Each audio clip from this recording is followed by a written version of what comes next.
राधा स्वामी जी। बाणी बाणी राधा स्वामी दयाल सतनाम सतपुरुष की। आज की सत्संग वीडियो का विषय एक प्रश्न के आधार पर है। एक प्रश्न पूछा गया है कि नामदान या गुरु दीक्षा हमें हमेशा सोच समझकर क्यों लेनी चाहिए। किसी के पीछे लगकर हमें क्यों नहीं नामदान लेना चाहिए। जैसा कि आपने कहा पिछली वीडियोस में कि गणित या ज्ञान से उपजा वैराग्य झूठा है और इस वैराग्य से उत्पन्न हमारे अंदर जो भावना है उसके पीछे लगकर नामदान ले लेना यह गलत है। आपने कहा कि प्रेम से उपजा हुआ वैराग्य ही सच्चा वैराग्य है, लेकिन प्रेम तो राग लाता है, मोह लाता है। उससे सच्चा वैराग्य कैसे फलित होगा? कृपया समझाने की कृपा करें। तो चलिए इसी विषय के संदर्भ में आज की सत्संग वीडियो आरंभ करते हैं। गुरु प्यारे सत्कारयोग साथ संगत जी, आप सभी के भीतर बैठे परमात्मा को मेरा प्रणाम। आप सभी के चरणों में मेरा प्रणाम। विनती करता हूँ, जो भी व्यक्ति इस वीडियो को सुनने जा रहा है कृपया अंत तक सुनने की कृपालता ज़रूर करें जी। अगर अंत तक सुनोगे तो ये जो आपका मन आपको भजन सिमरन के वक्त तंग करता है, तरह तरह के सवाल उठाता है, हो सकता है कोई ना कोई ऐसा वाक्य, कोई ना कोई ऐसा तुक, कोई ना कोई ऐसा शब्द आपके जहन में उतर जाए जिससे कि आपका मन आपको भजन सिमरन में तंग ना करे और आपकी तरक्की होती ही चली जाए और आप अपने साक्षीपने में ठहरते ही चले जाएं। बाकी आप इस चैनल को सब्सक्राइब करके ऑल वेल नोटिफिकेशन आइकन को भी दबा सकते हैं अगर चाहते हैं कि हर रोज़ जब भी वीडियो अपलोड की जाए वो आप जी तक पहुंचाई जा सके। बाकी आपकी अपनी मौज है, आपकी अपनी इच्छा है। अगर आप ऐसी काम की वीडियोस मिस नहीं करना चाहते तो आप जी ये कर सकते हैं। तो चलिए अब मैं अपने मूल विषय की ओर बढ़ता हूँ कि हमें जब तक प्रेम उपलब्ध ना हो तब तक नामदान नहीं लेना चाहिए। जब तक किसी गुरु पर पक्का यकीन ना हो जाए तब तक हमें नामदान से क्या लेना देना है। हालांकि प्रश्न पूछा है कि प्रेम तो मोह लाता है, राग लाता है, वैराग्य कैसे फलित होगा। तो मेरे मित्र, प्रेम तो सीढ़ी है, उससे नीचे भी उतर सकते हो, उससे ऊपर भी चढ़ सकते हो। जैसा कि तुम्हारे घरों में सीढ़ियाँ लगी हैं, छत पर जाना हो तो तुम लोग उसी सीढ़ी के द्वारा छत पर चढ़ सकते हो और नीचे उतरना हो तब तुम उसी सीढ़ी का उपयोग करके नीचे भी उतर सकते हो। प्रेम तो दरवाज़ा है, उससे अंदर भी आ सकते हो और उससे बाहर भी जा सकते हो। प्रेम ना तो मोह पैदा करता है, यानी ना तो राग पैदा करता है और ना ही वैराग्य पैदा करता है। प्रेम तो तटस्थ है, तुम्हारे हाथ में सब है। प्रेम का कैसे उपयोग करोगे परिणाम इस पर निर्भर होगा। प्रेम पतित हो तो राग बन जाता है, प्रेम विकसित हो तो वैराग्य बन जाता है और आपको जब नामदान मिलेगा तो उसके बाद आपको ध्यान में उतरने के लिए सबसे ज़्यादा मूल्यवान साबित होगा। अब जैसे घर में कोई खाद को इकट्ठा कर ले तो दुर्गंध फैलेगी और उसी खाद को बगीचे में फैला दे तो सुगंध उठेगी। वही खाद वृक्षों का पोषण बनेगी, फूलों में रंग, रस और गंध बनेगी। वही खाद जो घर में इकट्ठी कर ली होती तो जीना मुश्किल हो जाता, तुम्हारा ही नहीं तुम्हारे पड़ोसियों का भी मुश्किल हो जाता। अब जैसा कि हम बहुत से जीव हैं, नामदान ले लेते हैं। नामदान से पहले देखते हैं कि जी मेरे फलाने रिश्तेदार ने ले लिया, या मेरे माँ बाप ने ले लिया, या मेरी दादा दादी ने लिया है, या मेरे पड़ोसी ने लिया हुआ है। पड़ोसी आकर बताते हैं कि जी ऐसा हुआ, जी ऐसा हुआ, बड़ा अच्छा लगा, ये हो गया जी, वो हो गया। तो आप लोगों के मन में भी एक चाहत पैदा होती है कि हमारा भी गुरु होना चाहिए, हमें भी नामदान या गुरु दीक्षा ले लेनी चाहिए। क्योंकि दुनिया कहती है गुरु के बिना अंदर जा पाना संभव नहीं है, गुरु के बिना आध्यात्मिक तरक्की थोड़ी मुश्किल हो जाती है, ऐसा आप लोगों ने सुना होता है। तो आप लोग क्या करते हो, झूठ झाड़ बोल के कुछ ना कुछ उल्टी सीधी चीज़ करके फेर बदल करके चले जाते हो गुरुओं के पास। आखिर कुछ गुरुओं ने तो धंधा ही खोल रखा है कि जी लेते जाओ नाम, माथा टेकते जाओ, हमें सेवा देते जाओ और दरबार या हमारा जो भी ये डेरा है इसकी बढ़ोतरी करते जाओ, और कुछ नहीं। उनका तो काम ही है देना। परंतु कुछ गुरु ऐसे हैं जिनके अपने नियम कायदे और कानून हैं कि हम सभी को नामदान नहीं दे सकते हैं, क्योंकि हर कोई जिम्मेवारी निभाने के काबिल भी नहीं होता और हर किसी को मालिक से मिलने की चाहत भी नहीं होती, क्योंकि हर किसी को दुनिया में दुनिया की चीज़ें चाहिए। 98 से 99% लोग दुनिया में से दुनिया की चीज़ें ही मांगते हैं। कोई चाहता है हमारा बेटा मर गया तो बेटा पैदा हो जाए, हमारी बेटी मर गई तो बेटी फिर से पैदा हो जाए, या हमारा कोई रिश्तेदार चला गया तो वो आ जाए, नौकरी नहीं लगी तो नौकरी मिल जाए, मुकदमा लगा है तो मुकदमा जीत जाए। तो ये सभी चीज़ों के लिए कुछ लोग नामदान लेने चले जाते हैं, सोचते हैं कि नामदान लेकर हमारे अंदर शक्ति पैदा होगी और हम उस शक्ति का उपयोग दुनिया की चीज़ें हासिल करने के लिए कर लेंगे। वैसे अगर सच बात कहूँ तो नामदान के बिना भी आप लोग दुनिया की शक्लें और पदार्थें, दुनिया की चीज़ें हासिल कर सकते हो। उसके लिए दुनिया के कायदे कानून हैं, दुनिया के अलग से नियम हैं, जिनका अगर आप ठीक से पालन करोगे तो आपको दुनिया की चीज़ें भी मिल जाएंगी। अब उदाहरण के तौर पर किसी को पैसा चाहिए तो उसके लिए मेहनत करनी होगी और अपने दिमाग में पैसे के प्रति अच्छी भावना रखनी होगी और हर रोज़ यही करना होगा कि भाई मुझे वो पैसा आ रहा है। अगर पैसे के बारे में नेगेटिव सोचा तो भी पैसा नहीं आएगा, क्योंकि आपके अंदर से भावना ऐसी निकल रही है सृष्टि की तरफ, जिस भावना की वजह से वो सृष्टि आपको उलट देगी। जैसी जैसी तरंगे आप लोग इस सृष्टि में छोड़ते हो वैसा वैसा आप लोगों को मिलता जाता है।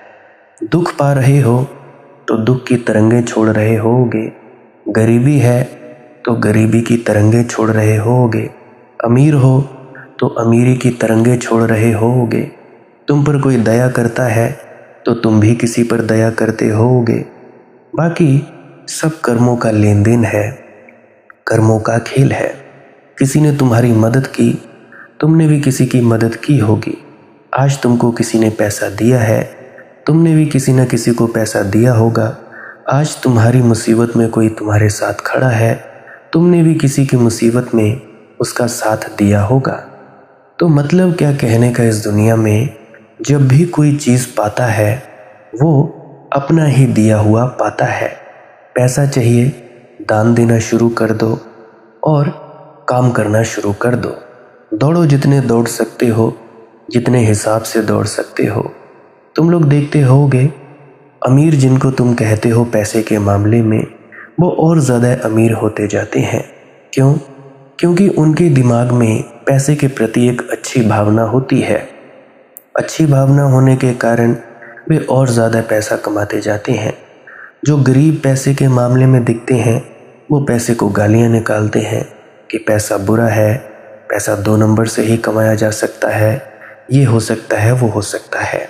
तो वो तरंग ही वैसी छोड़ रहा है तो उसकी वजह से वो उतना ही ज़्यादा नीचे गिरता जा रहा है। कहने का मतलब, जो भी चीज़ चाहिए इस संसार में उसके प्रति पॉजिटिव ही पॉजिटिव सोचते रहो, सकारात्मक सोचते रहो, नकारात्मक ना सोचो। उसके लिए कोई नामदान की आवश्यकता नहीं है। अक्सर ऐसा कहा जाता है डेरा ब्यास में, जब भी नामदान से पहले आवेदन दिए जाते हैं, तुम्हारा नाम वगैरह लिखा जाता है, तो कहा जाता है उन सेवादारों द्वारा कि अगर कोई भी व्यक्ति सोचता है कि मुकदमे जीत लो या तुम्हारे बेटे को नौकरी लग जाए या और भी दुनियावी काम, तो उसके लिए नामदान नहीं है। अगर आप लोग सोचते हो कि आपके पाप कर्मों का भुगतान जो है वो नहीं होगा और वो कट जाएंगे नामदान लेने से, तब भी आप बिल्कुल भ्रम में हो। नामदान का संबंध आपकी आत्मा से है, न कि आपके शरीर से है। शरीर ने बीमारियां झेलनी है, शरीर ने दुख सुख झेलने हैं। जो पाप कर्म किए हैं उनका भी फल भोगना पड़ेगा, जो पुण्य कर्म किए हैं उनका भी कर्म फल भोगना ही पड़ेगा। तो ऐसा वे कहते हैं। तो बहुत से हैं जो वहाँ पे निकल जाते हैं, परंतु फिर भी कुछ लोग धोखा देने के लिए बिल्कुल तत्पर होते हैं। दूसरे को तो धोखा देते ही हैं, खुद को भी धोखा देते चले जाते हैं कि चलो ठीक है ले ले। तो फिर क्या होता है, थोड़े दिनों के बाद फिर वही निराशा और हताशा। ना सोचा ना समझा कि नामदान है क्या है, होता क्या है, काहे के लिए लिया जाता है, और जब वहाँ पे सवाल पूछे जाते हैं कि क्यों लेना है, तब आप झूठ मूठ कह देते हो कि हमने ये भी सत्संग सुने हैं, वो भी सुने हैं, फला सुना है, ढेका सुना है। जब भी कोई मुझसे पूछता है कि जी नामदान लेना है कैसे लूँ, तो मैं बस इतना ही फरमाता हूँ कि सबसे पहले ये खोज करो कि लेना क्यों है, चाहिए क्यों, काहे के लिए ज़रूरत है। उसके लिए सुनने पड़ेंगे सत्संग, या किसी कामिल मुर्शिद की संगत में बैठना पड़ेगा। सत्संग सुनो या कामिल मुर्शिद की संगत करो, तब आपको थोड़ी थोड़ी समझ आएगी कि इसका मकसद क्या है, इससे लेना देना क्या है। अगर इस प्रकार से नामदान लिया जाए अच्छी तरह सोच विचार करके, तब तो ये आपको बढ़िया फल देगा, आपको भीतर में शांति देगा, आपके अंदर पूरी तरह से शांति को प्रवाहित कर देगा। आपके अंदर प्रेम भी पैदा होगा, प्रेम पैदा होगा तो और भी ज़्यादा आनंद ही आनंद मिलता चला जाएगा। क्योंकि जैसे ही तुम लोगों को वो शक्ति मिलेगी तो तुम लोग प्रेम से भरपूर हो जाओगे। देखो, शक्ति को कोई लेना देना नहीं कि तुम लोग अच्छे हो या बुरे। तुम शक्ति को अच्छे के लिए इस्तेमाल करोगे या बुरे के लिए इस्तेमाल करोगे। आग है, आग से खाना भी बनाया जा सकता है, रोटी बनाई जा सकती है, सब्जी बनाई जा सकती है। आग से किसी के घर को आग भी लगाई जा सकती है। आग को कोई लेना देना नहीं कि तुम कौन हो। आग को ये लेना देना नहीं कि तुम चोर हो, साधु हो, संत हो, सन्यासी हो, बेईमान हो।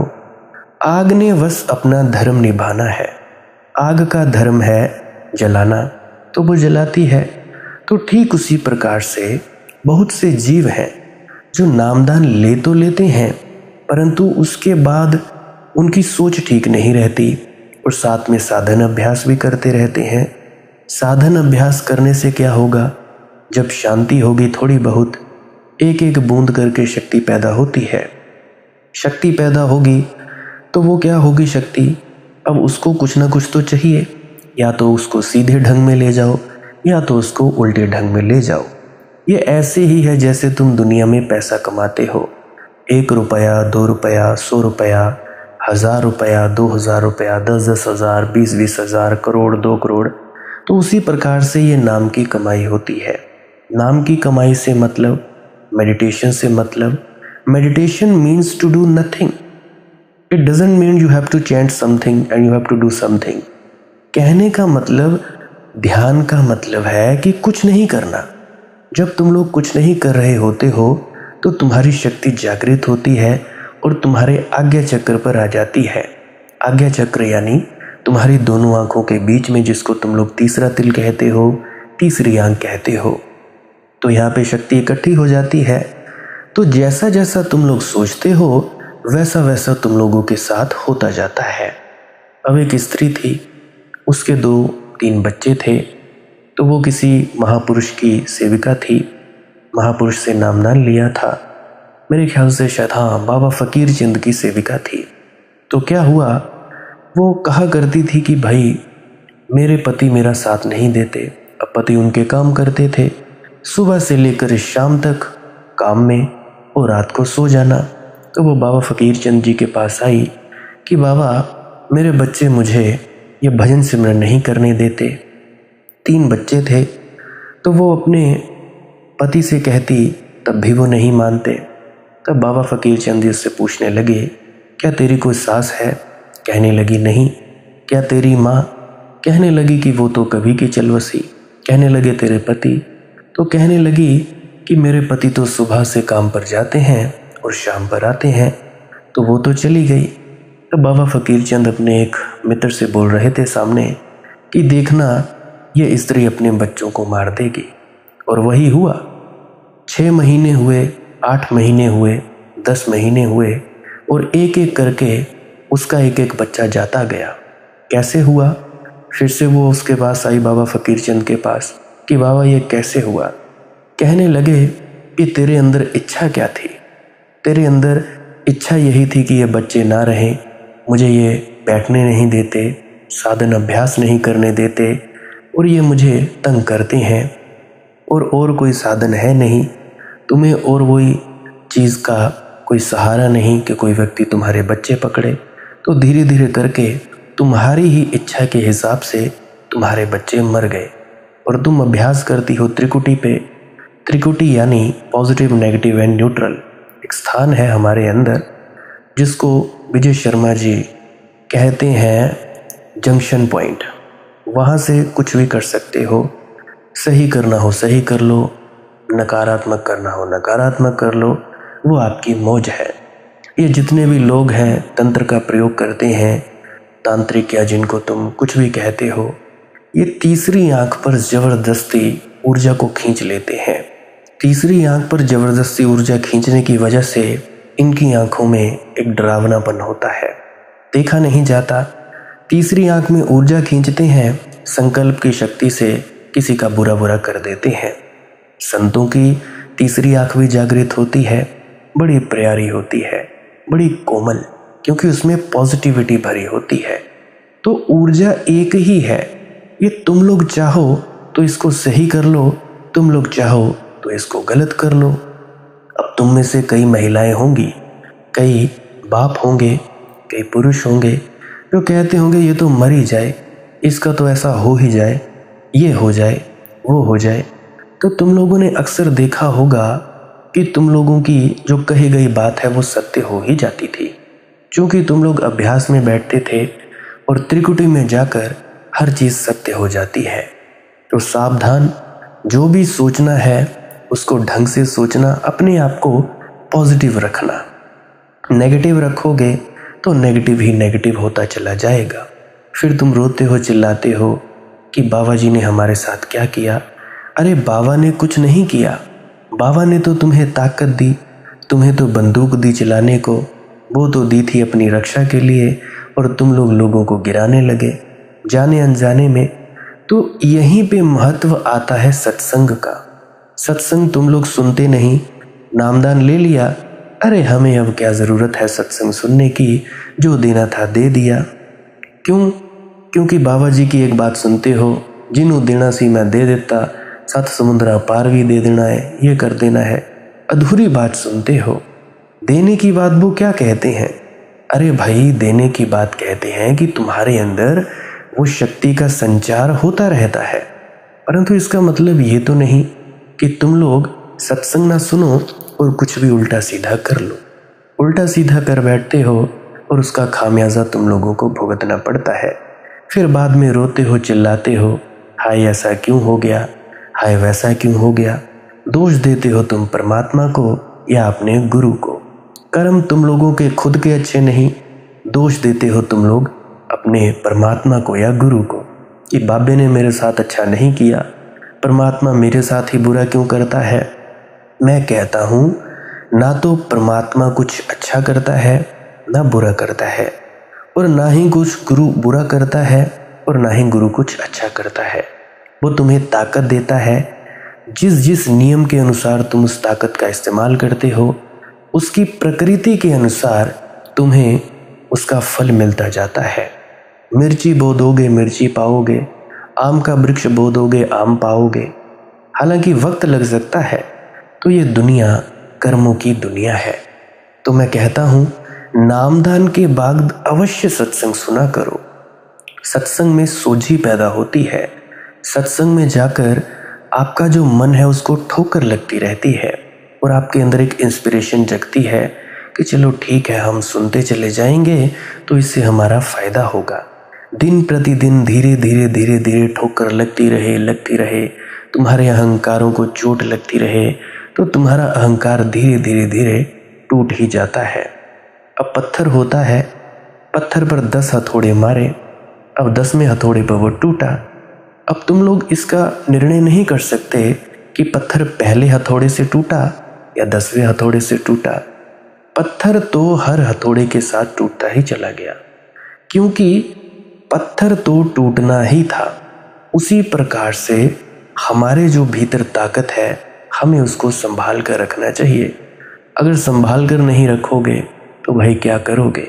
दादू दोष किसे ना दीजिए, दीजिए अपना कर्मा। किसको दोष देते हो? कौन सा वो परमात्मा है जो तुम्हारा भला नहीं चाहता? कौन सा वो गुरु है जो तुम्हारा भला नहीं चाहता? तुम ही हो। आग में हाथ तुम लोग डालो और इल्ज़ाम लगाओ गुरु पर। आग में हाथ कौन डाले? तुम। पंखा चल रहा है, उसमें उंगली दे मारो, हाथ कटेगा, उंगली कटेगी, फिर तुम बोलोगे बाबे ने मेरे साथ अच्छा नहीं किया। तो भाई इन सब मूर्खताओं से ऊपर उठो और नामदान हमेशा सोच समझ कर ही लो। अगर सोच समझ कर नहीं लोगे तो फिर ऐसा ही हाल होगा। और भाई प्रेम की मैं बात कह रहा था, प्रेम अगर पतित हो तो राग या मोह बन जाता है। प्रेम कैसा है? जैसा मैंने थोड़ी देर पहले बताया एक खाद के बारे में, कि अगर खाद वृक्षों का पोषण बनेगी, फूलों में रंग ढंग बनेंगे, गंध बनेगी, अगर वही खाद तुम घर पे रख लो तो वो दूभर हो जाता है रहना, पड़ोसियों का भी। उसी तरह से तुम्हारी काम वासना है। अगर तुम्हारी काम वासना, तुम्हारा क्रोध, तुम्हारा लोभ, तुम्हारा मोह, तुम्हारा अहंकार, इन सब चीज़ों को तुम लोग रूपांतरित कर दोगे, काम वासना को ओज में तब्दील कर दोगे, क्रोध को क्षमा में तब्दील कर दोगे, ऊर्जा वही है परंतु उसका इस्तेमाल करने का रंग ढंग बिल्कुल नया है। तो ऐसा ही प्रेम है। प्रेम तो खाद है। तो भाई मैं भाई का प्रश्न समझता हूँ, सदियों सदियों से पूछा गया है, क्योंकि जिसने भी परमात्मा की तलाश की है उसके सामने ये प्रश्न निश्चित ही खड़ा हुआ है, होगा ही, क्योंकि प्रेम तुम्हारी प्रकृति है। इस प्रेम का क्या करें? परमात्मा को खोजने जो जाएगा उस प्रेम के संबंध में कुछ निर्णय लेने ही होंगे, कुछ निर्णय जो कि निर्णायक सिद्ध होने वाले हैं।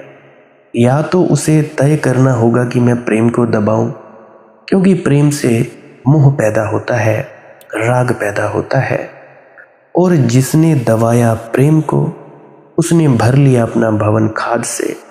अब सड़ांध पैदा होगी। इसलिए तुम्हारा तथाकथित धार्मिक आदमी ऊपर ऊपर धार्मिक होता है, जरा खरोंचो उसे और उसके भीतर से अधर्म निकल आता है। मैं देखता हूँ इंस्टाग्राम पे वीडियोस देखता हूँ, ये जो बाबा बने हुए हैं, कोई साधु बना हुआ है, स्त्रियों के पास से पाता हूँ वीडियोस बना रहे हैं और जूतियाँ खा रहे हैं। अरे अगर यही अपने गृहस्थ ही निभाना था, अपने गृहस्थ में ये भोग ही भोगने थे, तो बाबा काहे को बन गए भाई? धार्मिक आदमी काहे को बन गए? तुमसे ज़्यादा अच्छे तो गृहस्थ हैं जो कभी कभार होते हैं, कभी कभार उनको विकार आते हैं, हर रोज़ तो नहीं आते। तुम्हारा धार्मिक आदमी ही तो मंदिर जलाता है, मस्जिद जलाता है, हिंदुओं को मारता है, मुसलमान को मारता, छुरे भोंकता, बलात्कार करता। तुम्हारे धार्मिक आदमी के कृत्यों से इतिहास भरा हुआ है। इतना अनाचार अधार्मिक लोगों ने नहीं किया है। इस पृथ्वी पर कितने लहू के धब्बे धार्मिक आदमी ने छोड़े हैं, उतने अधार्मिक आदमियों ने नहीं छोड़े हैं। जीसस को सूली किसने दी? ये तुम्हारे धार्मिक लोगों ने। गुरु नानक देव जी का अपमान किसने किया? ये तुम्हारे धार्मिक लोगों ने। 10 गुरुओं के साथ, गुरु तेग बहादुर जी के साथ क्या हुआ? गुरु गोविंद सिंह जी, उनके जो बेटे थे उनके साथ क्या हुआ? ये तुम्हारी धार्मिक लोगों की ही षड्यंत्र था। और भी एक मज़ा, अधार्मिक आदमी तो अगर पाप भी करता है तो व्यक्तिगत रूप से करता है। कोई चोरी कर लेता है, कोई हत्या कर लेता है। धार्मिक आदमी जब पाप करता है तो सामूहिक रूप से करता है, और जब सामूहिक रूप से पाप किए जाते हैं तो अनंत गुने हो जाते हैं। हिंदुओं की भीड़, मुसलमानों की भीड़, ईसाइयों की भीड़ या राधा स्वामियों की भीड़। अभी कुछ समय पहले मेरी बुआ जी का लड़का बता रहा था, जब शायद कोई निहंग सिंहों के साथ कोई लड़ाई झगड़ा हुआ तो वो बता रहा था कि वहाँ पे भी लाठियाँ रखी हुई थी, तलवारें रखी हुई थी। अब मैं तो गया नहीं, वो बता रहा था कि भाई हम वहाँ पे गए, वहाँ पे लाठियाँ वगैरह रखी हुई थी, सब रखा हुआ था। तो ये हाल है, जब पाप करने पर उतारू होगी ये भीड़ तो फिर हिसाब नहीं रखे जाते। और गुरु तो हाथ जोड़ता रहता है, परंतु उसके चेलों का तो बेड़ा ही गर्क है। और जब मैं ये बात कहता हूँ तो सभी को बड़ी मिर्ची लगती है कि भाई ये ऐसा कह रहा है। मिर्ची उसी को ही लगती है जो व्यक्ति गलत है, सही व्यक्ति को क्या ही लगेगी। अब कोई व्यक्ति जिसने चोरी की ही नहीं, कोई कहे जाए कि तू चोर है, वो कहेगा कि भाई मैंने चोरी की ही नहीं, मैं क्यों हूँ चोर, उसको कोई फर्क नहीं पड़ेगा। तो मिर्ची उसी को लगती है जो व्यक्ति गलत है, उसको कभी नहीं लगती जो गलत नहीं होता। और मैं कई दफ़ा परखता रहता हूँ तुम लोगों को कि तुम लोग कितने पानी में हो, कितने पानी में नहीं हो। कहते तो रहते हो तुम लोग हमें बड़े ध्यानी हैं, हम बड़े ज्ञानी हैं, परंतु जब तुम्हारे ज्ञान का पता लगता है तुम शून्य के शून्य, तुम लोग इम्तिहानों में फेल हो जाते हो। मैं कहता हूँ कि ध्यान में रहे कि जब व्यक्ति पाप करता है तो उसके भीतर चिंता पैदा होती है, उसके भीतर विचार पैदा होता है। उसकी आत्मा कहती है क्या कर रहे हो, पापी से पापी की आत्मा कहती है क्या कर रहे हो, ठहरो, मत करो, बुरा है। ऐसे ही अंधेरे में हो और अंधेरे में चले जाओगे। चोर जो 1000 बार चोरी कर चुका है, वह भी जब भी फिर चोरी करते जाता है तो फिर भीतर खींचता है, रोकता है। कोई अंतरात्मा की आवाज़ चाहे कितनी ही धीमी पड़ गई हो, सुनाई पड़ती है, ठहर जाओ, मत करो बुरा। लेकिन भीड़ की कोई आत्मा नहीं होती, इसलिए भीड़ के पास अंतरात्मा की कोई आवाज़ नहीं होती।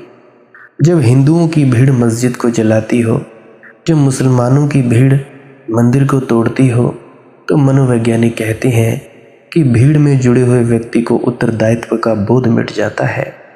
उसे यह सवाल ही नहीं उठता कि मैं अपराध कर रहा हूँ, मैं तो सिर्फ संगी साथी हूँ, भीड़ कर रही है।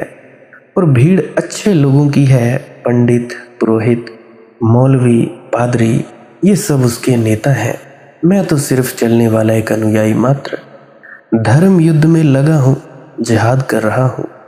अभी जैसा कि कुंभ मेला चल रहा है, अनंत अनंत लोग, सिद्ध बुद्ध पुरुष आ रहे हैं, वहाँ पे इकट्ठ हुआ है, इतनी ज़्यादा चेतना से भरे हुए लोग जो आ रहे हैं। परंतु इसका मतलब ये भी नहीं कि वहाँ पे सभी लोग सिद्ध संत होंगे या बुद्ध होंगे। कुछ लोग चोरी करने आते हैं, कुछ लोग चोरी करवाने आते हैं, कुछ पॉकेट मारने आते हैं, कुछ की जेबें खाली हो जाती हैं, कुछ लूटने आते हैं, कुछ लुटाने आते हैं। अभी मैं कुछ वीडियोस देख रहा था जहाँ झूठे साधु बने हुए लोग बैठ रहे हैं और लोगों से मांग रहे हैं पैसा, और जब कोई असली साधु उनको पकड़ लेता तो जूतियाँ पड़ती और ज़्यादा थप्पड़ पड़ते, मार कुटाई होती। तो यहाँ सब कुछ चलता ही रहता है। कुंभ मेला है, देखो कुंभ मेला वैसे तो हर 12 साल बाद आता है, परंतु जब ये जो जुपिटर कहते हैं, मेरे ख्याल से जो बृहस्पति ग्रह है, अपना चक्र पूरा करता है, तब महाकुंभ होता है। महाकुंभ का मतलब क्या, सारे एक जगह पे इकट्ठे होते हैं ताकि ज्ञान दिया जाए। कुछ लोग ज्ञान ले लेते हैं, कुछ लोग लुटा लेते हैं। कुंभ भी वैसे ठीक है, अपना अपना रंग है, अपना अपना ढंग है, सनातन है। अब देखो जहाँ पे एक से ज़्यादा विद्वान लोग इकट्ठे होते हैं, अब जहाँ पे असल चलती है नकल भी चलती है, असली है तो नकली भी है।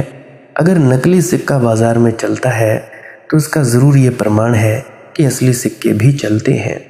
तो जा आना अगर कोई जाना चाहे। वैसे तो अगर घर पे ही अपने ही इस कुंभ में प्रवेश करोगे, अपना जो शरीर है इसमें प्रवेश करोगे, तब तो ज़्यादा बेहतर है। फिर भी जाना हो जा आना, क्या पता कोई मालिक की मौज हो, तुम्हें कोई सच्चा सिद्ध बुद्ध पुरुष संत मिल जाए जो तुम्हें एक आध लाइन बोल जाए, ज्ञान दे जाए और उस ज्ञान से तुम्हारा जीवन ही परिवर्तित हो जाए। तो मैं बात कर रहा था धार्मिक गुरुओं की, धार्मिक लोगों की। तुम्हारे तथाकथित धर्म गुरुओं ने तुम्हें सिखाया है कि धर्म युद्ध में अगर मारे गए तो स्वर्ग सुनिश्चित है, जिहाद में अगर मरे तो बहिश्त पाओगे। खूब प्रलोभन, पाप के लिए भी प्रलोभन, निपट पाप के लिए स्वर्ग का पुरस्कार। भयंकर अपराधों के लिए दंड नहीं, प्रशंसा स्तुति। तो उत्तरदायित्व का बोध टल जाता है व्यक्ति का जब वह भीड़ में पाप करता है। लेकिन भीड़ जैसे पाप करती है व्यक्ति ने कभी भी नहीं किए, व्यक्ति कर नहीं सकता। तुम अगर किसी भीड़ के हिस्से होकर पाप करो और फिर तुमसे अकेले में पूछा जाए क्या तुम अकेले में भी ऐसा कर सकते थे, तो तुम हैरान होगे। तुम्हारे भीतर ही कोई कहेगा कि नहीं, अकेले में मैं ऐसा नहीं कर सकता था। भीड़ में एक सुविधा है, इतने लोग कर रहे हैं तो ठीक ही कर रहे होंगे, इतने लोग तो गलत नहीं हो सकते, मैं गलत हो सकता हूँ, मगर ये हजारों हजारों हिंदू ये तो गलत नहीं हो सकते, ये हजारों हजारों लोग डेरे ब्यास में आ रहे हैं, ये तो गलत नहीं हो सकते। क्या पता कोई घूमने आया है, क्या पता कोई कंटीन की पूरियां खाने आया है, क्या पता कोई वहाँ पे कॉफ़ी पीने आया है, क्या पता कोई वहाँ पे सस्ती फ्रूटियाँ लेने आया है, कोई पता थोड़े ना किसी को। तो सोचते हैं कि मैं थोड़े ना गलत हो सकता हूँ। फिर पंडित पुरोहित आगे हैं, संतों महात्माओं की आशीष है, गलती हो कैसे सकती है। और फिर जहाँ इतने लोग कर रहे हैं, दायित्व बंट गया, तुम्हारे सिर पर ही ना रहा, बोझ बहुत हल्का है। अकेले होते तो सागर तुम्हारे ऊपर टूट पड़ता पाप का। भीड़ में एक आध बूंद तुम पर पड़ जाए तो पड़ जाए, एक बूंद की कौन चिंता करता है। फिर भीड़ में तुम सदा उत्तरदायित्व दूसरे पर टाल सकते हो कि फलाने महात्मा ने कहा था, कि मौलवी ने कहा था, कि पंडित ने कहा था।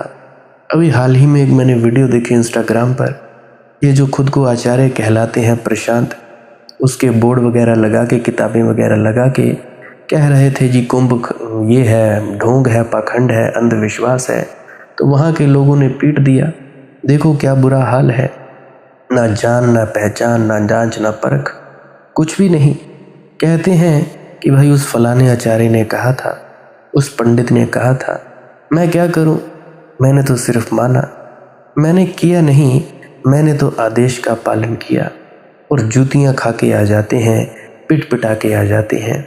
इन आचार्यों का कुछ नहीं होने वाला, ये तो बैठे हैं अपने घर में, मज़े ले रहे हैं, खाने का पीने का, बढ़िया बढ़िया एसी में, बढ़िया बढ़िया गद्दों पर सो रहे हैं।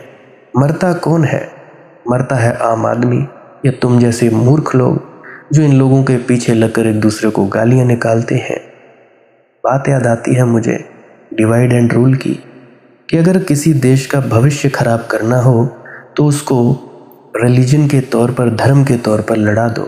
हिंदू को मुसलमान से लड़ा दो, फिर हिंदू मुसलमान अलग हो गए, फिर हिंदुओं को हिंदुओं से लड़ा दो, फिर ब्राह्मण वैश्य शूद्र ये इनसे लड़ा दो। फिर और ज़्यादा ब्राह्मण भी 2-3 प्रकार के होंगे, शूद्र 2-3 प्रकार के, कोई रविदास को मानता होगा, कोई नहीं मानता होगा, कोई सत्यानों को मानता होगा, और वैश्य वो भी है।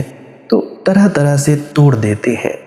रिलीजन के नाम पर, धर्म के नाम पर जो लड़ाया जाता है, उनसे ये नेता, ये धर्मगुरु अपना फ़ायदा करते हैं।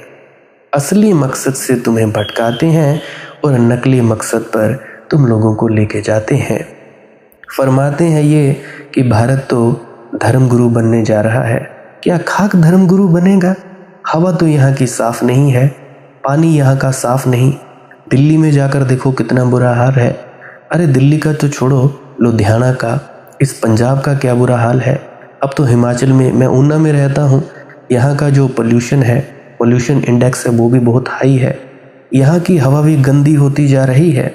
हिमाचल का हूँ, फिर भी हिमाचल की गंदी हवा। तो क्या खाक धर्मगुरु है? भारत के युवा क्या कर रहे हैं? धरने दे रहे हैं, नौकरियां उनको नहीं मिल रही, मोबाइल फ़ोन पकड़ा दिए गए हैं 30 40 हज़ार के। कोई अच्छी चीज़ सीखने की बजाय नंगी वीडियोस देख रहे हैं, पोर्नोग्राफिक कंटेंट देख रहे हैं। ब्रह्मचर्य टूट रहा है और फिर कहते हैं कि हमारे 25 साल में ही कमर दर्द करती है, हमें वो शक्ति नहीं है, हम ये नहीं कर सकते, वो नहीं कर सकते। तो ये है तुम्हारा धर्मगुरु। भारत एक नंबर का धर्मगुरु। ऐसे धर्मगुरु नहीं होते। कागजों में होगा, असलियत में तो मुझे नहीं दिखता। मुझे अपने डिस्ट्रिक्ट ऊना के लोग नहीं धर्मगुरु लगते। बाकियों की बात छोड़ो, मैंने अपने डिस्ट्रिक्ट ऊना के लोग देखे। अपने जहाँ से मैं पैदा हुआ हूँ, चौकी मनियार से लेकर ऊना तक, यहाँ पे होशियारपुर भी जाता हूँ, कोई धर्मगुरु नहीं। होशियारपुर में जाता हूँ, नशे ही नशे। कोई ड्रग्स कर रहा है, कोई हीरोइन लगा रहा है, कोई भांग पी रहा है, कोई कुछ। ये है धर्मगुरु हमारा भारत। देखो, सच्ची सच्ची बात कहना चाहूँगा, ये पार्टियाँ चाहे कोई भी हो, इधर की हो या उधर की हो, धर्म के नाम पर वोट लेना जानती है, शहीदों के नाम पर वोट लेना चाहती है, काम के नाम पर नहीं। ना यहाँ रोजगार है। तुम हॉस्पिटल में चले जाओ, हॉस्पिटल में कितना कितना बिल चला जाता है, कितना कितना बिल बन जाता है। ना यहाँ पे पढ़ाई है। शिक्षा कितनी है? शिक्षा के नाम पर बच्चों को एक डिग्री पकड़ा दी जाती है, बस बेरोज़गार घूमने के लिए। अभी हाल ही में यहाँ पे मेरे एक मित्र हैं, जहाँ से मैं राशन लाता हूँ, उनका जो बेटा है, मैंने पूछा कि भाई क्या करते हो? कहने लगा मैंने एमएससी की है। मैंने कहा करते क्या हो? कहने लगा भाई कुछ नहीं, बेरोज़गार हूँ। एमएससी किए हुए व्यक्ति, एमए किए हुए व्यक्ति सब बेरोज़गार हैं। तो भाई भारत कहाँ से धर्मगुरु है? कागज़ों में होगा, स्वप्न में होगा, इन नेताओं के मुख पर होगा। झूठ की भी कोई सीमा होती है। अब कहीं इससे भी भड़केंगे कि भाई राजनीति के नाम पर बोल रहा है। अरे मूर्खों, खाने को रोटी नहीं मिलेगी तुम लोगों को, पीने को पानी नहीं। पीने को पानी तो अब भी कहाँ मिल रहा है? फिल्टर से तुम लोग पानी पीते हो। हमारे हिमाचल में हम कुएं का पीते हैं या नीचे धरती से निकाल कर पीते हैं, वो भी कुछ चुनिंदा ही पानी बचा है। पानी साफ नहीं, हवा साफ नहीं, धरती साफ नहीं, खाने को चीज़ें साफ नहीं। काहे का भाई धर्मगुरु? और सबसे बड़ी बात, यहाँ की नदियाँ जिसको माँ कहा जाता है, गंगा माँ, यमुना माँ, सरस्वती माँ, वो साफ नहीं। जहाँ पे माँ का दर्जा दिया जाता है वो साफ नहीं। पानी को भी देवता कहा गया है। वरुण देवता, सूर्य देवता, पवन देवता, ये देवते दूवते तो सब खराब हो गए हैं तुम्हारे। जहाँ पे देवता माना जाता है वहाँ पे गंद ही गंद। और जिन शहरों में देवता नहीं माना जाता है, नदी को नदी की तरह ट्रीट किया जाता है, वहाँ पे तो नदियों का पानी साफ होता जा रहा है। उन्होंने अपना पोल्यूशन कैसे ठीक कर दिया, परंतु यहाँ पे ना सड़कें ठीक, टैक्स के नाम पर बढ़ाते जाओ। पहले 20% था, अब 40 हो गया। चलो टैक्स बढ़ाने से मुझे कोई दिक्कत नहीं है। दिक्कत है ना तो यहाँ पे शिक्षा फ्री है, ना तो यहाँ पे रोज़गार है, ना ही यहाँ पे अस्पताल में चले जाओ तो वहाँ पे कोई चीज़ फ्री है। अरे कुछ तो हमें दो, कुछ तो चीज़ करो, कोई तो सुविधा दो। पढ़ाई में देखो तो बच्चों का बुरा हाल। 2 1 is equal to 2, 2 2 is equal to 4, बस यही पढ़ते हैं। अगर पूछ लो दुनियावी बात कि दुनिया में कैसे रहना है सहना है, वो इनको नहीं आता। रहते भारत में हैं और काम अंग्रेज़ों जैसे कर रहे हैं। भारत की जलवायु गर्म है, भारत में खुले कपड़े पहने जाते हैं और पहन रहे हैं टाइट जीन्स। तो यहाँ पे भाई पसीने से तुम्हें बीमारियाँ नहीं होंगी, गुप्तंगों की और क्या होगा? फिर तुम कहते हो कि भाई ऐसी ऐसी बातें कहता है। ये है तुम्हारा विश्व गुरु कि भारत पहले क्या था अब क्या है। अरे पहले से भी बदतर हालत है भारत की। कभी हुआ करता था सोने की चिड़िया, कभी भारत में ऋषि मुनि संत महात्मा पैदा हुए थे और कहते थे वसुधैव कुटुंबकम, ये पूरी वसुधा, ये पूरी धरती ही हमारा कुटुंब है, हमारा परिवार है। परंतु अब अपने परिवार के लोग तुम एक ढंग से नहीं रह सकते, अरे बाकी पड़ोसियों का तो छोड़ो ही मत। ये है तुम्हारा विश्व गुरु। ये सारे मनुष्य का दुर्गंध युक्त अतीत एक बुनियाद पर खड़ा है कि हमने प्रेम को दबाया, हमने प्रेम के फूल ना खिलने दिए, हमने प्रेम की खाद इकट्ठी कर ली और जिससे सुगंध पैदा हो सकती थी उससे केवल दुर्गंध पैदा हुई। इसीलिए मेरी मौलिक देशना है, प्रेम की सीढ़ी समझो। उसका एक छोर पृथ्वी का है और दूसरा छोर आकाश में है। प्रेम की सीढ़ी पर ऊर्ध्वगमन करो, प्रेम को निखारो, शुद्ध करो। निखारो कामना से, वासना से, क्रोध से, वैमनस्य से, ईर्ष्या से, प्रतिस्पर्धा से। मुझे बात याद आती है, टिल्लू भाई सुबह सुबह चाय पीते वक्त अपनी पत्नी से बोला, कहना तो नहीं चाहिए लेकिन तुमसे मैं कुछ छिपाना भी नहीं चाहता। दुख तुझे होगा मगर ध्यान रखना ये केवल सपने की बात है, ये कोई सच नहीं है। नाहक तूल मत दे देना, तिल का पहाड़ मत बना लेना। दरअसल बात यह है कि इधर कुछ दिनों से रात सपने में रोज तेरी सहेली को देखता हूँ। पत्नी तो गुस्सा हो गई, सपने में ही सही मगर ईर्ष्या जग उठी। चाय की केतली उसने जमीन पर पटक दी। टिल्लू भाई ने कहा, मैंने पहले ही कहा था कि यह सिर्फ सपने की बात है। पत्नी ने कहा, तो फिर तुम भी सुन लो, मैं भी कहना नहीं चाहती थी, मेरी सहेली अकेली ही दिखाई पड़ती होगी सपने में। टिल्लू भाई ने कहा, यह बात तो सच है लेकिन तुझे कैसे पता चला? उसने कहा, क्योंकि उसका पति तो मेरे सपने में आता है। तो भाई टिल्लू भाई ने लकड़ी उठा ली, डंडा उठा लिया। पत्नी ने कहा, सपना ही है, ऐसे क्यों क्रोध कर रहे हो? मगर ईर्ष्याएं ऐसी हैं, ईर्ष्याएं घेरे हुए हैं तुम्हारे प्रेम को, वैमनस्य घेरे हुए है, घृणा घेरे हुए है। और तुम कहते हो भारत हमारा धार्मिक देश है, धर्म गुरु बन गया है। और अगर इस कारण तुम्हारा प्रेम नर्क बन जाता है तो प्रेम का कोई कसूर नहीं है। तुमने प्रेम में जहर घोल दिया है और जहर को तो निकालोगे नहीं। कहते हो प्रेम को ही फेंकेंगे तब वैराग्य पैदा होगा। अंग्रेजी में कहावत है कि जब बच्चे को टब में नहलाओ तो गंदे पानी के साथ बच्चे को भी मत फेंक देना। बच्चे को तो बचा लेना, गंदे पानी को फेंक देना। लेकिन यही होता रहा है, सदियों सदियों में तुमने गंदे पानी के साथ बच्चे भी फेंक दिए हैं। फिर रोते हो, फिर तड़पते हो, क्योंकि सीढ़ी टूट जाती है और वही सीढ़ी परमात्मा से जोड़ने वाली है। इसलिए भाई मैंने बार बार कहा, गणित या विज्ञान से उपजा वैराग्य झूठा है और तुम्हारा तथाकथित साधु महात्मा ज्ञान और गणित से ही चलता है। वह वैराग्य भी क्या वैराग्य है जिसमें गणित हो? गणित का अर्थ है लोभ, परखों का अर्थ है लोभ। गणित का अर्थ होता है हिसाब, गणित का अर्थ होता है यहाँ छोड़ेंगे तो स्वर्ग में पाएंगे, यहाँ सेवा करेंगे तो क्या पता हमारा भजन सिमरन में मन लग जाएगा। मगर क्या पाओगे स्वर्ग में? तुम जरा दुनिया के धर्मों ने स्वर्ग की जो तस्वीर खींची है उन पर ध्यान तो दो, तो साधारण बुद्धि का आदमी तो देख पाएगा चालसाजी। जो तुम यहाँ छोड़ते हो वही 1000 गुना, लाख गुना, करोड़ गुना होकर वहां मिलेगा। ये कोई छोड़ना हुआ?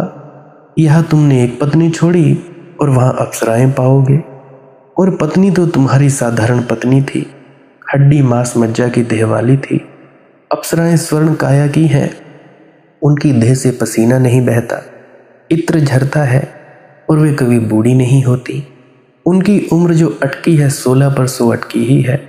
सदियां बीत गईं, अप्सराएं अभी भी 16 की हैं, उर्वशी की उम्र अभी भी 16 की ही है। एक दिन आगे नहीं बढ़ती। और वहां कल्प वृक्ष है जिनके नीचे बैठकर तुम जो चाहोगे तत्क्षण पूरा होगा। तत्क्षण।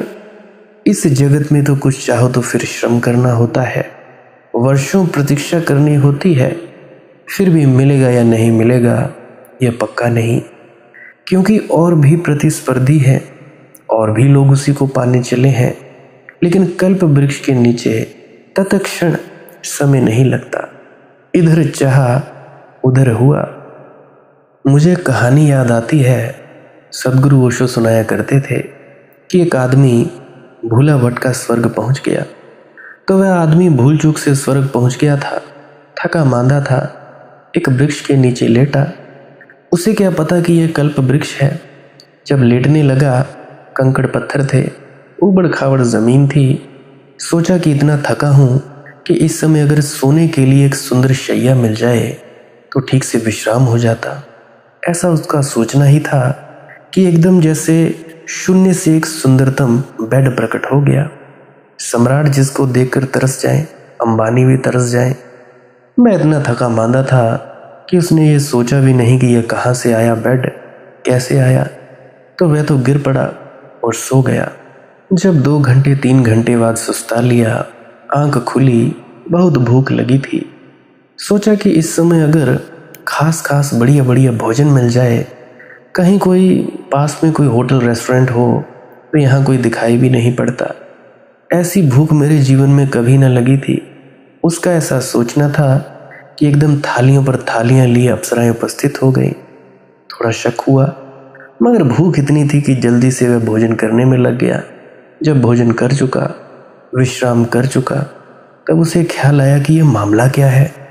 ये कहाँ से आया बिस्तर, बेड कहाँ से आया, ये कहाँ से आया भोजन, कहाँ से ये सुंदर स्त्रियाँ आई, एकदम आकाश से उतर आई, कहीं कोई भूत प्रेत तो नहीं। तो ऐसा सोचना ही था कि एकदम भूत प्रेत मौजूद हो गए।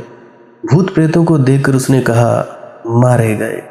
अब मारे गए और वे झपट पड़े और उन्होंने उसकी गर्दन दबा दी और उस आदमी को मार डाला। कल्प वृक्ष के नीचे तुम जो सोचोगे वह तत्क्षण हो जाता है। कभी भूल चूक से पहुंच जाओ कल्प वृक्ष के पास तो थोड़ा सोच समझकर ऐसी उल्टी सीधी बातें मत सोचना कि कहीं भूत प्रेत तो नहीं, अब मारे गए। अब किन्होंने ये कल्प वृक्ष इजाद किए हैं? ये उन्हीं लोगों ने जिन्होंने यहाँ थोड़ा कुछ दबाया है, कुछ त्यागा है। और किनने ये अप्सराएं पैदा की हैं? उन्हीं ने जिन्होंने स्त्रियों को नरक का द्वार कहा है। उन्हीं शास्त्रों में स्त्रियां नरक का द्वार है, उन्हीं शास्त्रों में अप्सराओं का वर्णन है जो उनको मिलेंगी जो पुण्यात्मा है। ऐसे ही कई दफ़ा होता रहा है। अब जैसे कि थोड़ी देर पहले शुरुआत में मैंने बताया कि कल्प वृक्ष क्या है, कौन सी चीज़ है, तो भाई ध्यान में उतरो तो कुछ भी प्रकट हो जाए। तुम्हें कोई बोले कि वर मांग लो, कुछ भी ना मांगना। रिद्धियाँ सिद्धियाँ या शक्तियाँ आ जाएं, तुम इनकार कर देना। विजय शर्मा जी की बात याद आती है, होशियार यार जाने ये रास्ता ठगों का, होशियार यार जानी ये रास्ता ठगों का, यहाँ ज़रा नज़र चूकी तो माल दोस्तों का। ऐसा होता है। तो भाई सावधान। तो मुझे बात याद आती है और एक महात्मा मरे। संयोग की बात, उनका प्रमुख शिष्य भी घड़ी भर बाद मर गया, जो मेन था, फेवरेट। शायद दुख में ही मर गया हो। शिष्य चला जा रहा था स्वर्ग की तरफ, सोचता हुआ कि मेरे गुरु को तो उर्वशी से कम कोई नहीं मिला होगा। थे भी तो महात्मा बड़े, उर्वशी पैर दबा रही होगी। आहा। शिष्य ने सोचा आज गुरु के सारे त्याग तपश्चर्या का फल आनंद की तरह उन पर बरस रहा होगा। और जब स्वर्ग पहुंचा तो जो देखा, भरोसा आ गया कि जो सोचा था ठीक था। एक बड़ी सुंदर स्त्री गुरु के गले लिपटी थी। शिष्य एकदम पैरों पर गिर पड़ा और कहा कि हे गुरुदेव, आज बिल्कुल सिद्ध हो गया कि थे आप महात्मा पहुंचे हुए, कि किए थे पुण्य आप में, की थी कोई तपश्चर्या। वृक्ष फलों से जाने जाते हैं और महात्माओं का भी अंतिम निर्णय स्वर्ग में होता है। मालूम होती है बाई उर्वशी है, क्या गले लिपटी है। गुरु ने कहा, उल्लू के पट्टे तू उल्लू का पट्टा ही रहा। शिष्य ने कहा, इसमें नासमझी कैसी, अरे आपको आपके पुण्यों का फल मिल रहा है। गुरु ने कहा, फिर मैं कहता हूं कि जरा गौर से देख, मेरे पुण्यों का फल ये स्त्री नहीं है, इस स्त्री के पापों का फल मैं हूं। इसको दंड दिया जा रहा है। अब मुझसे ज़्यादा हड्डी हड्डी क्योंकि तपश्चर्या में, मुझसे ज़्यादा दुर्गंध युक्त क्योंकि वर्षों से मैं नहाया नहीं, क्योंकि स्नान तो शरीर को सजाना है, श्रृंगार है। मुझसे ज़्यादा घबराने वाला क्योंकि राख पोते पोते जिंदगी बिताई और कहाँ मिलेगा। मैं इसका दंड हूँ, ये मेरा पुरस्कार नहीं। मगर जिन्होंने सोचे हैं ये पुरस्कार, वे कौन लोग हैं? ये अपनी वासनाओं को ही पीछे के द्वार से वापस ले आना है। ऐसे ही लोग मैं अपनी जिंदगियों में भी देखता हूँ, बहुत से लोग हैं। तो जो प्रेम को दबाएगा वह कभी काम वासना से मुक्त ना हो पाएगा। उसके जीवन में दुर्गंध ही दुर्गंध हो जाएगी। हाँ, ऊपर से वह आवरण ढांक लेगा, भीतर मवाद होगी, ऊपर से फूल सजा लेगा। मैं नहीं कहता प्रेम को दबाओ और मैं नहीं कहता गणित से सोचो। गणित का सोचना तो लोभ है, लोभ का ही विस्तार है गणित। गणित की भाषा ही लोभ की भाषा है और कुछ उसे दिखाई ही नहीं पड़ता। एक जहाज डूब रहा था, सारे लोग घबरा रहे हैं, परेशान हो रहे हैं, लेकिन एक मारवाड़ी भाई गुजरात से निश्चिंत बैठा हुआ है। आखिर किसी ने कहा कि सेठ जी जहाज डूब रहा है, तो उस भाई ने कहा तो अपने बाप का क्या डूब रहा है, सरकारी जहाज है, डूबने दो। तो देखो, गणित तो लोभ की भाषा में सोचता है, अपना क्या है, कल का डूबता आज डूब जाए। लेकिन किसी ने कहा कि ये तो ठीक कह रहे हैं आप भाई टिल्लू कि आपका अपना जहाज नहीं है, मगर जहाज में हम भी डूबेंगे। तो टिल्लू ने कहा इंश्योरेंस करवा कर चलता हूँ, बीमा करवाया है, तुम जैसा बुद्धू नहीं हूँ, मरने की फिक्र नहीं है। शायद टिल्लू भाई हिसाब लगा रहा हो कि आ गया मौका, अब निकलेगा इंश्योरेंस कंपनी का दिवाला, मौत की चिंता नहीं है, हिसाब किताब है। और यही टिल्लू भाई आगे बाबा टिल्लू महात्मा हो जाता है, तब भी इसका हिसाब किताब जारी रहता है। तब ये सोचता है इतने व्रत किए, इतने उपवास किए, कितना लाभ मिलेगा, तब भी हिसाब किताब है। तो जहाँ लोभ है वहाँ वहाँ वैराग्य है। वैराग्य लोभ से पैदा नहीं होता, और जो वैराग्य लोभ से पैदा होता है झूठा होता है। तुम लोग कामनाएं किए हो सचखंड मिलेगा, हमारा गुरु ले जाएगा, खाक ले जाएगा गुरु। अरे जीते जी तो तुम लोग कामनाएं करते हो, इच्छाएं करते हो संसार की, तो क्या तुम सोचते हो कि मरने के बाद गुरु ले जाएगा? कोई गुरु नहीं आएगा। अपने गुरु को चिट्ठी लिख देना कि क्या तुम आओगे, अगर आओगे, अगर नहीं आओगे तो कौन जिम्मेवार, पूछ लेना, तो भाई बता देंगे तुम्हें सच्चाई। लिख देना चिट्ठियाँ, चाहे पूछ लेना। तो वैराग्य तो पैदा होता है प्रेम की परम शुद्धि से। जैसे सोने को हम आग में डालते हैं और निखर कर कुंदन बनकर निकलता है, ऐसे ही जब हम प्रेम को ध्यान की आग से गुजारते हैं तो जो शुद्ध स्वर्ण की तरह प्रेम उपलब्ध होता है, जिसमें ना वासना होती है, ना कामना होती है, ना कोई हेतु होता, ना कोई पाने की आकांक्षा, ना कुछ खोने का डर, सिर्फ एक आनंद उत्सव शेष रह जाता है। एक गीत होता है शब्द शून्य, एक संगीत होता है ध्वनि मुक्त, अनाहत का नाद होता है, एक प्रफुल्लता होती है, एक झरता हुआ आनंद का झरना होता है तुम्हारा हृदय का। तुम अस्तित्व के साथ प्रेम लीन होते हो, नहीं कि तुम किसी को प्रेम करते हो, बल्कि तुम प्रेम होते हो। तब वैराग्य एक नए अर्थों में प्रकट होता है, विधायक अर्थों में। तब वैराग्य की महिमा है, और नहीं तो पीछे के दरवाजे से सब चीज़ें लौट आती हैं। दमन से ना कभी कोई मुक्त हुआ है और ना कभी कोई मुक्त हो सकता है। अक्सर बाबा जी महाराज भी फरमाते हैं कि भाई इस भुलेखियों में मत रह जाना कि भाई मैं तुम्हारी जगह ध्यान करूंगा या भजन सिमरन करूंगा। करनी करोगे तब कुछ होगा, नहीं तो कुछ भी नहीं होगा। जो मिलेगा भीतर से मिलेगा, वरना सब तुम्हारे अपने भ्रम है, तुम्हारी अपनी सोच विचार है। इसी बात पर मुझे एक पुरानी कहानी याद आती है, बाबा टिल्लू की। पुराना ज़माना था, चिट्ठियों का ज़माना। तो बाबा टिल्लू को डाकिये ने चिट्ठी दी। व्हाट्सएप तो होता नहीं था, वीडियो कॉल होती नहीं थी। तो डाकिया चिट्ठी दे गया। तो टिल्लू भाई ने अपना लिफाफा खोला तो उसके पास ही में झंडू भाई भी था। उसने उचक कर देखा कि आखिर है किसकी। इस पर टिल्लू ने कहा कि भाई तुम ही पढ़ लो, खुद पढ़ लो और देख लो, मेरी पत्नी बेजुबान ने भेजी है मायके से। तो झंडू ने चिट्ठी खोलकर देखी तो बड़ा चौंक कर बोला, लेकिन ये तो कोरा कागज़ है। तो टिल्लू भाई बोले, हाँ आजकल मेरी और उसकी बोलचाल बंद है। उसने मायूसी से कहा, जब से झगड़ा करके गई है ऐसे ही पत्र डालती है, मगर पत्र जारी हैं, पीछे के दरवाजे से पत्र डालना बंद नहीं हुआ। ऐसे ही तुम्हारा तथाकथित वैरागी होता है। ऊपर ऊपर से वैराग्य, भीतर भीतर सारी वासनाएं, सारी कामनाएं, दबी हुई दमित चित्त, मनोविज्ञान की दृष्टि से रुग्ण है तुम्हारा वैरागी।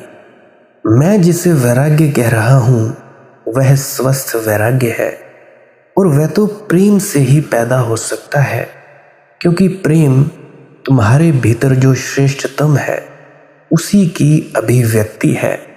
प्रेम तुम्हारे भीतर परमात्मा की किरण है।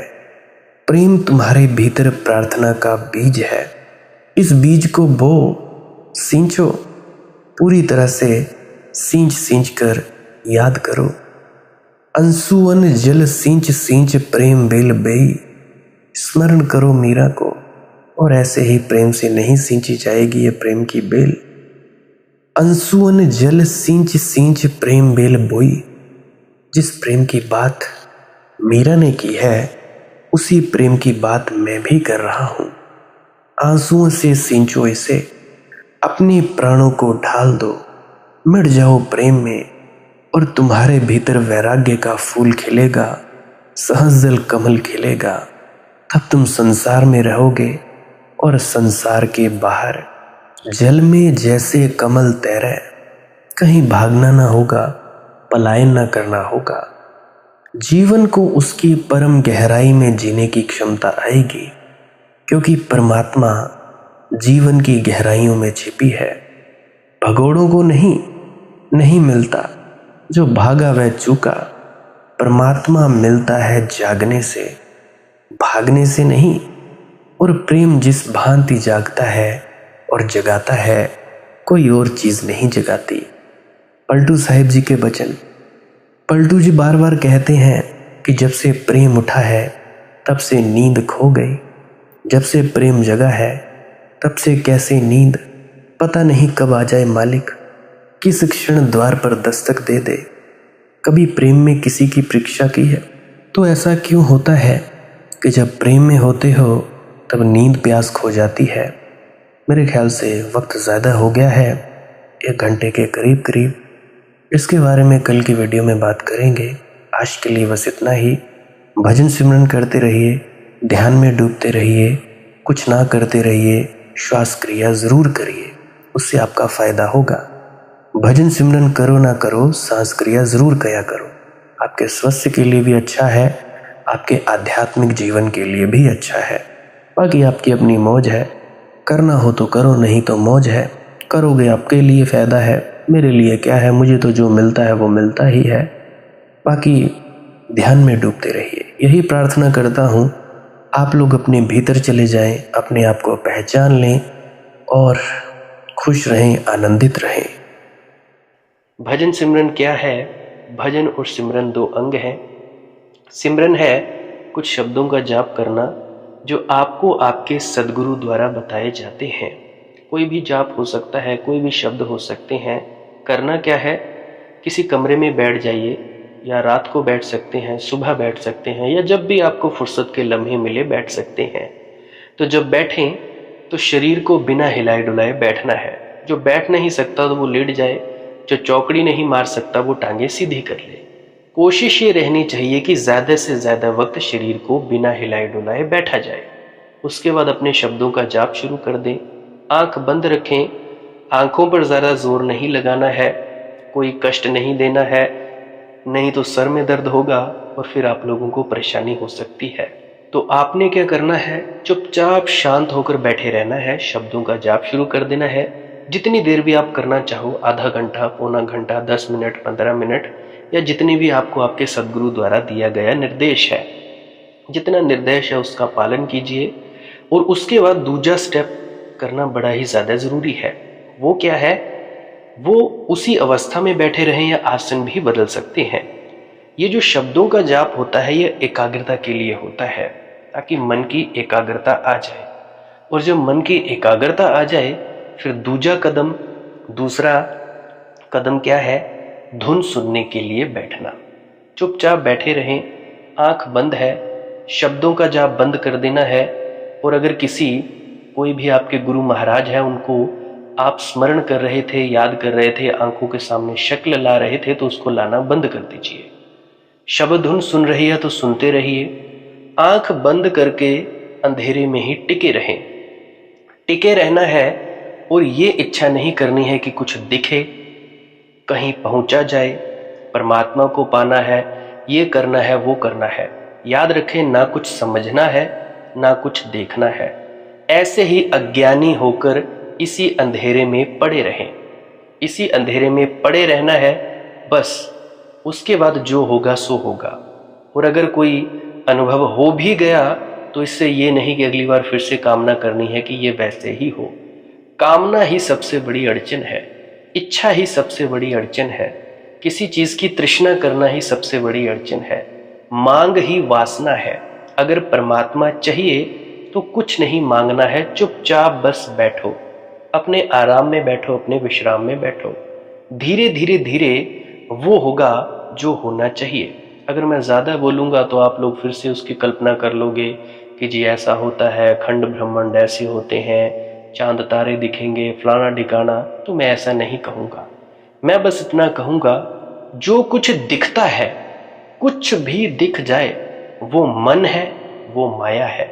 जो नहीं दिखता वही आत्मा है, वही आत्मा में होना है। अब जैसा कि तुम लोग इसी अंधेरे में टिके रहोगे, टिके रहोगे, टिके रहोगे, तो कुछ दिनों के बाद या महीनों के बाद एक प्रकाश आएगा। वो प्रकाश पूरे शरीर में फैलता जाएगा और धीरे धीरे तुम इस प्रकाश के सहारे अपने आप में स्थित होगे। अब देखो, इस प्रकाश को देखने वाले भी तुम हो और इस शब्द धुन को सुनने वाले भी तुम हो। अब जो ये शब्द धुन को सुनता है और प्रकाश को देखता है, ये तुम हो। तो अपने आप में स्थित होना है, अपने आप को जानना ही सच्चा आत्मज्ञान है। खुद को जानना, खुद को जान लिया, मालिक को फिर जान जाओगे। तो इतनी सी प्रक्रिया है। और आगे आप श्वास क्रिया भी कर सकते हो। ये मुझे बताई गई थी विजय शर्मा जी द्वारा। वो एक उच्च कोटि के संत हैं, तो उन्होंने मुझे बताई। अब मेरा फर्ज बनता है कि आप सभी को बताओ। वैसे तो मैं रोज रोज बताता हूँ, फिर भी आज फिर से बता रहा हूँ। श्वास क्रिया क्या है? नाक से सांस लेना है, मुंह से छोड़ना है। लंबा सांस लेना है नाक से और मुंह से छोड़ देना है। 15 मिनट करें, 20 मिनट करें, आधा पौना घंटा, जितनी देर भी आप कर सकते हो करें। करने के बाद करना कुछ नहीं है, चुपचाप आंख बंद करके बैठ जाना है। लेट सकते हो तो लेट सकते हैं, वो आपकी अपनी इच्छा है। नींद आ जाए तो सो जाना है, तो शरीर को कष्ट नहीं देना है। अगर सर घूमे घूमने देना है, अगर आपका शरीर कांपे तो कांपने देना है। उसकी आपने दिक्कत, परेशानी और चिंता नहीं लेनी है, ये सब होता ही है। और मरने से डर लगे तब भी नहीं डरना है, ये होता ही है। क्या कहा मैंने? 15 से 20 मिनट कर सकते हैं, उसके बाद चुपचाप बैठें और अपने भीतर अपने आप उतर जाओगे। ठीक है जी। प्रेग्नेंट लेडीज़ बिल्कुल ना करें, जिनको दिल की बीमारी है या गोलियां वगैरह खाते हैं वो भी बिल्कुल ना करें, और बाकी सब कर सकते हैं। जिनको नींद नहीं आती वो अवश्य करें, और जिनको थोड़ा डिप्रेशन रहता है वो भी अवश्य करें, और जिनके बच्चे थोड़े पढ़ाई में कमज़ोर हैं वो भी ज़रूर करें। बाकी आपकी मौज है, करना हो करिए, नहीं तो आपकी अपनी अपनी इच्छा है। और ध्यान दें, जब सिमरन करें तो उसके बाद सीधा भजन पे बैठें, और जब ये श्वास क्रिया करें तो इसके बाद सीधा भजन के लिए बैठें। अलग अलग प्रक्रियाएं हैं। एकाग्रता के लिए है श्वास क्रिया और एकाग्रता के लिए ही है भजन सिमरन। सिमरन भी एकाग्रता के लिए, और श्वास क्रिया भी एकाग्रता के लिए। ठीक है, मिक्स नहीं करना है, अलग अलग करिए। अगर श्वास क्रिया करी तो उसके बाद सीधा धुन सुनने पर बैठें। अगर सिमरन के शब्दों का जाप किया उसके बाद फिर से धुन सुनने पर बैठें। बाकी आपकी अपनी मौज है, जो आपको रुचे वो कर सकते हो। अगर धुन सुनने लगे तो धुन सुनने पर ही डायरेक्ट बैठा जाए, परंतु श्वास क्रिया मत छोड़ना, क्योंकि श्वास क्रिया करने से शारीरिक, मानसिक और आध्यात्मिक लाभ मिलता है। तो बाकी आप कीजिए, आपकी मौज है। और कोई प्रश्न है तो कमेंट सेक्शन में पूछ सकते हैं, या इंस्टाग्राम, टेलीग्राम, फेसबुक पे सर्च करें मालिक की मौज सत्संग, तो वहाँ पे पूछ सकते हैं। प्रश्न पूछने से पहले एक विनती, आप लोग पुरानी सत्संग वीडियोस को अवश्य सुनिए। क्या पता आपके प्रश्नों के जवाब मिल जाए और आप अपने भीतर ध्यान में उतर जाएं। बाकी आपकी अपनी मौज है। लाइक कर सकते हैं इस वीडियो को अगर आपको कुछ सीखने को मिला है, और कमेंट सेक्शन में राधा स्वामी ज़रूर लिखें। सब्सक्राइब कर सकते हैं इस चैनल को अगर रोज़ रोज़ नए नए सत्संग सुनना चाहते हैं। और बाकी आप सत्संग लगा के छोड़ दीजिए, और बस छोड़ दीजिए। सुनते सुनते आप ध्यान में प्रवेश करेंगे या तो आप जी सो जाएंगे, तो आपकी मौज है। बाकी आप लोग अगर शेयर करना चाहो अपने मित्रों तक तो कर सकते हैं, नहीं तो मालिक की मौज है, कोई चक्कर नहीं है। आप मुझे इतने अंत तक सुनते हो, इतने अंत तक सुनने के लिए आपका बहुत बहुत शुक्रिया, बहुत बहुत धन्यवाद। और मुबारक हो आप लोगों ने जो आनंद प्राप्त किया। अब मैं अपने गुरु महाराज को प्रणाम करता हूँ, आप सभी के भीतर बैठे परमात्मा को भी प्रणाम करता हूँ। मेरा प्रणाम स्वीकार करें। राधा स्वामी जी।